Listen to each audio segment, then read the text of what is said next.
lalaking handang magpakasakit para sa pamilya. At isang asawang may tinatagong lihim na hindi niya kailanman inakalang masasalubong niya sa gitna ng gabi. Akala niya ang sakripisyo ay sapat para mapanatili ang pagmamahalan. Pero paano kung ang taong pinagkatiwalaan mo, ang asawa mo, ay pinili palang ipagpalit ka sa sarili mong kumpare? Isang kwento ng pagtataksil, kabiguan at muling pagbangon. Dahil minsan, ang pinakamasakit na katotohanan ang lagi siyang magtuturo sa atin kung paano tunay na magmahal at lumaya. Halos maglilimang taon ng kasal sila Jay at Mary, pero habang tumatagal ang kanilang pagsasama ay mas lalo pa silang nahihirapan sa kanilang pamumuhay. Dahil sa wala silang lupang sinasaka, kung kaya wala silang mapagkukunan ng kanilang araw-araw na makakain, kung kaya mahirap man na malayo si Jay sa asawa at anak niya, ay kinakailangan niyang makipagsapalaran sa Maynila upang magtrabaho. Mary, mahal, ayaw ko man kayong iwan ng anak natin, pero ito lang ang paraan para maitaguyod ko kayong anak natin. Kailangan ko subukan ang makipagsapalaran sa Maynila. Mahinaw sambit ni Jay sa asawa kasabay ng pagbugtong hininga nito. Halos ang bigat ng pakiramdam ni Jay ng mga oras sa iyon habang sinasabi sa kanyang asawa ang kanyang mga desisyon. Kung sa bagay, mas mainam nang malayo siya sa kanyang mag-ina kaysa magkasama nga sila pero hirap sila sa kanilang pang-araw-araw. Pumayag naman ang kanyang asawa sa kanyang naging desisyon na magtrabaho sa Maynila. Ang totoo, mukhang masaya pa nga ito sa narinig at parang lumiwanag ang pagmumuka nang marinig na alis siya. Alam niyang mahilig ito sa sugal at pisyo. Dahil nakilala niya ito sa pinagtatabakuhan nitong bar, pero simula na makasal sila ay nangako na ito na magbabago. Kaya siguro naman kahit na malayo siya sa piling nito, ay paninindigan pa rin nito ang pangako nito sa kanya, lalo na at para naman sa kanilang pamilya ang kanyang gagawin. Mayroon mang agam-agam si Jay sa kanyang pag-alis ay binaliwala niya na lang dahil mas nakatuon ang kanyang sarili sa paghahanap ng trabaho. Ay, bahala na. Siguro naman magpapakatino pa ni si Mary kahit na wala ako sa tabi niya. Bulong ni Jay sa sarili habang nasa bus patungo nga ng Maynila. Nakikituloy nga siya sa kanyang Auntie Rowena na kapatid ng kanyang ina. Pero buwan-buwan pa rin naman siyang nag-aabot dito ng pera bilang upa niya sa maliit na kwarto at yung pagluluto niya ay nakabukod rin dahil ayaw ng Ate Rowena niya na umasa siya sa mga ito. Masakit man aminin pero parang hindi ka mag-anak ang turing sa kanya. Mukhang pera kasi ang mga ito at dahil alam ng mga ito na wala silang mahihita kay Jay, kung kaya ganoon na lang ang pinapakitang pakikisama ng mga ito sa kanya. Para kay Jay ay wala namang problema ang magbukod siya sa pagkain. Mas pabor pa nga sa kanya dahil kahit papaano ay mas makakaipon siya para sa kanyang mag-ina. Alas 6 pala ng umaga ay tamang tambay na muna siya sa labas ng bahay nila dahil mamayang alas 2 pa ng hapon ang pasok niya sa trabaho. Gusto pa sana niya matulog pero nabulabog na siya ng ingay ng mga kapitbahay niya na nag-aaway tapos mayroon ding nagpuputok ng bubungan na ganong kaaga. Dahil sa ingay na paligid niya kaya minabuti niya na lang magkape na lang muna. Total, nagising na din naman siya. Bitbit ang tasa ng kape ay naupo siya sa labas ng bahay at masayang hinihigop ang mainit na kape. Subalit nabigla siya dahil narinig niya na katapusan na pala ng buwan kinabukasan. Ay nako, katapusan na naman pala ng buwan. Pabugtong hininga ni Jay habang nagkakape. Paano kasi, naisip niya katapusan na naman pala at bayaran na naman ang lahat. Idagdag pa na kailangan niya makapagpadala ng pera sa probinsya. Kahapon lang tumawag ang asawa niya at naghihingi ng 4,000 pang budget daw doon dahil sa wala na silang makakain at maging gatas ang kanyang anak. Nako, patay. Paano na to? Bulong ni Jay sa sarili. Kakasya pa ba ang lahat? Kaya pa kaya? Sunod-sunod na tanong ni Jay sa kanyang sarili. Gulong-gulo na naman ang isip ni Jay. Paano kasi nakasangla din ng ATM niya? Ewan niya ba?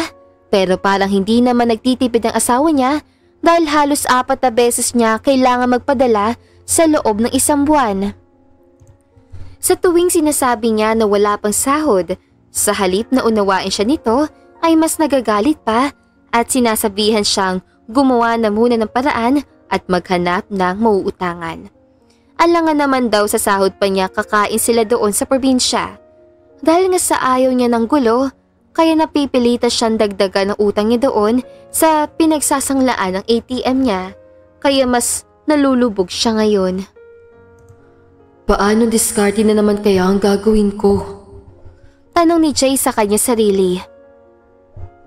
Basta bahala na. Bastang importante, makapagpadala ko doon sa mag-ina ko. Bahala nang wala nang matira sa akin.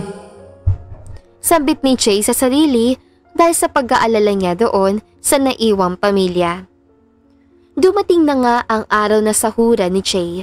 Yung iba niyang kasamahan halos di na mapakali na makapag-break para makapindot na ng kani-kanilang mga sahod sa ATM. Nagkayayaan pa nga ang iba niyang katrabaho na sa inasal daw sila muna kakain. At niyaya siya. Pero tumanggi siya dahil sinabi niya may importante siyang kailangang puntahan pero ang totoo ay wala nang matitira sa sasahurin niya. Pagka-break nga nila ay kaagad siya lumabas sa pinagtrabahuhan niya at saktong sa labas ay nakita na niya ang pinagsanglaan niya ng kanyang ATM na kumakain sa kalendaryang pinagkainan niya. Kaagad niyang nilapitan ito. Boss, may sahod na daw po. Sambit ni Jay sa inuutangan niya. Sige Jay, maya-maya try ko ng pindutin ng ATM mo ha. Tapusin ko lang tong pagkain ko. Tugon nito kay Jay at pinagpatuloy ang pagkain. Kaagad naman siya naghanap ng makanting upuan at kaagad na kumain habang hinihintay ang kanyang pinagsasanglaan.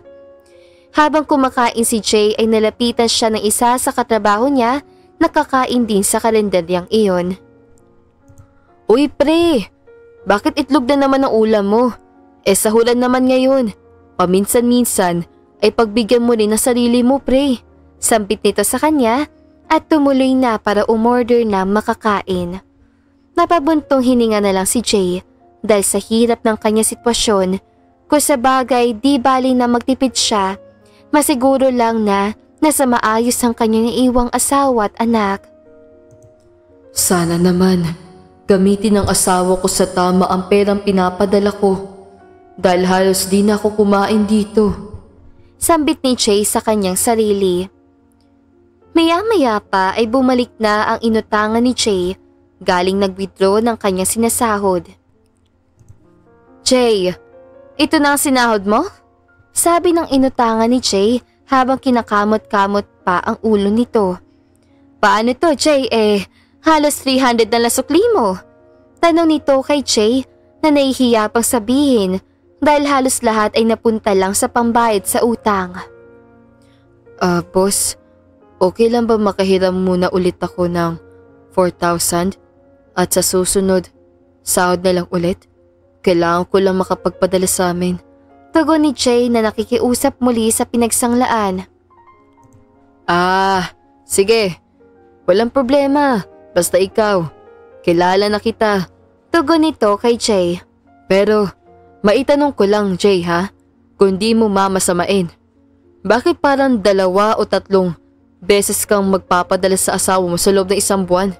Tugon nito. Kasi boss, sobrang taghirap sa probinsya namin. Tugon ni Jay na para bang ipinagtatanggol pang sarili. Muli itong tumingin at nagsalita kay Jay. Wag mo sanang masamain, Jay. Matagal mo na akong kakilala. Naawa na ako sa'yo Halos wala nang natitira sa'yo. Parang may mali, Jay. Mabuti pa siguro, alamin mo ang katotohanan. Di naman sa paninira. Baka kasi yung pinapadala mong pera ay di na sa mabuti nagagamit. Tugon nito kay Jay na para bang nauunawaan na pinagdaanan ng kaibigan. Napayuko si Jay at napaisip na posible nga ang sinasabi ng kanyang kaibigan. Kung sa bagay, para naman sa kanyang ikabubuti ang superstition, kaya sa halip na magalit siya sa sinabi nito, ay inuunawa niya ang bawat paalala nito sa kanya. Sige boss, susundin ko ang payo mo. Salamat sa paalala. Tugon ni Jay at umalis na. Lumipas pa ang ilang buwan ay nakahanap na nga itong si Jay ng pagkakataon na makapagpaalam sa amo niya na uuwi na muna ng probinsya. Hindi niya naman ipinaalam sa kanyang asawa ang binabalak niyang pag-uwi para sa preside ito. At nang malaman na rin niya kung ano ang pinaggagawa nito doon habang wala siya. Kaagad na sumakay na nga ng bus itong si Jay, dala-dala ang mga pasalubong at 10,000 na pera na inipon at hiniram sa kaibigan niya na lingid sa kaalaman na asawa niya na uuwi siya. Alam ni Jay na masosopresa at matutuwang asawa niya dahil sa biglaang pagbakasyon niya. Kaya kahit pagod sa biyahe ay binaliwala niya na lang yon. Dumating na nga si Jay sa kanila, ngunit mag-aalas 11 na ng hating gabi siya dumating dahil sa may kalayuan din ang biyahe sa kanila. Naghalong saya at pagkasabik ang kanyang nararamdaman na mga oras sa iyon, ngunit pagdating niya sa bahay nila at kakatok na sana siya, ay nagulat siya sa nakita. Bakit may tsinelas dito na panlalaki sa pinto? Bulala si Jay at halos pumutok na ang dibdib sa kabang nadarama. Nakiramdam pa nga si Jay at narinig pa nga niya mula sa loob ng bahay ang boses ng lalaki at ng kanyang asawa. Pakiramdam niya ay may kakaibang milagrong ginagawa ang dalawa dahil naririnig niya pa ang pag-ungol ng kanyang asawa. Dahil sa mga nangyari ay di na napigilan ni Jay ang emosyon at sinipa niya ng napakalakas ang pinto. Malakas sa ingay sa pintuan, ngunit pagkasira ng pinto ay tumambad sa kanyang paningin ng asawang nakayakap pa sa lalaki sa higaan nila. Kitang-kita pa niyang nakapatong pa ito sa lalaki at parehong hubad-hubad ang dalawa. Mga walang hiya kayo! Traidor ka, Mary! Taksil ka! Sunod-sunod na sigaw ni Jay sa asawa niya. Bumaling ang tingin nito sa lalaki at doon niya nakilala na kumparing buo niya pa pala ang kinalulukohan ng kanyang asawa. Kaya halos manginig ang buo niyang katawan, dala ng matinding galit at walang tigil niya itong dinuro at pinagmumura. Walang hiya ka, paring Martin! Kumparing buo mo ko, pero nagawa mo pang ahasin ang asawa ko! Singhal ni Jay sa kanyang kumpare. Dala ng matinding galit ay bigla niya sinuntok ang lalaki. Wala na siyang pakialam sa paligid dahil ang pakiramdam niya sa mga oras sa yon ay papatayin niya ang dalawa dahil sa mga kahayupan at kataksilan nitong ginagawa sa kanya. Hayop ka, pare! Hayop ka! Pati asawa ko pinatos mo! Wala kang kwenta, kumpare! Muling sambit ni Jay habang patuloy sa pagsuntok. Sobrang ingay at sigawan ang mga nangyari at patuloy sa pagbubuno ang dalawa. Pilit na umaawat ang kanyang asawa pero maging ito ay nakatikim rin sa kanya ng mga malalakas sa sampal. Kahit alas 11 na ng gabi ay marami pa rin ang nakiusosyo sa kanila at pati ang pamilya ni Jay ay nandoon na at umaawat na sa kanila. Nang humupa na ang tensyon sa paligid, ay tsaka pa lamang nahimasmasan si Jay. Napabagsak na napaupo dahil sa panghihina dahil sa mga pangyayari. Muli niyang tinigdan ang taksil niyang asawa na patuloy pa rin sa pag-iyak at muli niyang sinabihan. Wala kang kwentang asawa, Mary. Halos lahat ng paghihirap at pagsasakripisyo ginawa ko sa Maynila. May maipadala lang ako sa inyo dito. Halos wala nang natitira sa akin doon. Gutom at pagod ay tinitiis ko para lang sa inyo. Tapos ganito pa isusukli mo. Maiyak-iyak na sumbat ni Jay sa asawa niya. Simula ngayon, akin ang anak natin at maghiwalay na tayo. Tutal, ikaw ang nagloko, kaya ako ang magpapakalalaki sa anak natin. Patuloy na sambit ni Jay sa asawa. Jay, mahal, patawarin mo ko.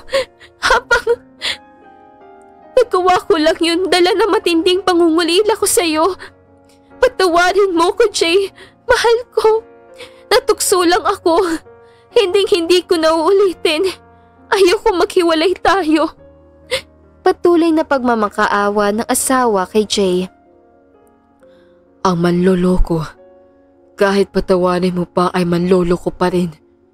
Kaya pasensya ka na, Mary. Pero hanggang dito na lang tayo. Para sa akin, ang babae pag nagloko, kahit anong patawad mo pag gagawin at gagawin niya pa rin yan. At masakit para sa aming mga lalaki. Kung kayo ang nagloko, daig pa namin ang inuputan sa ulo. Sagot ni Jay sa tikom pa rin ang mga kamao dahil sa matinding galit na kanyang naramdaman. Sana maunawaan mo ko sa pasya ko. Ako na bahala sa anak mo. Ngayon, malaya ka na magloko at maghanap ng iba. Sambit ni Jay sa asawa at kinuha niyang anak niya at nilisan nila ang kanilang probinsya at namuhay sa Maynila, malayo sa manloloko niyang asawa.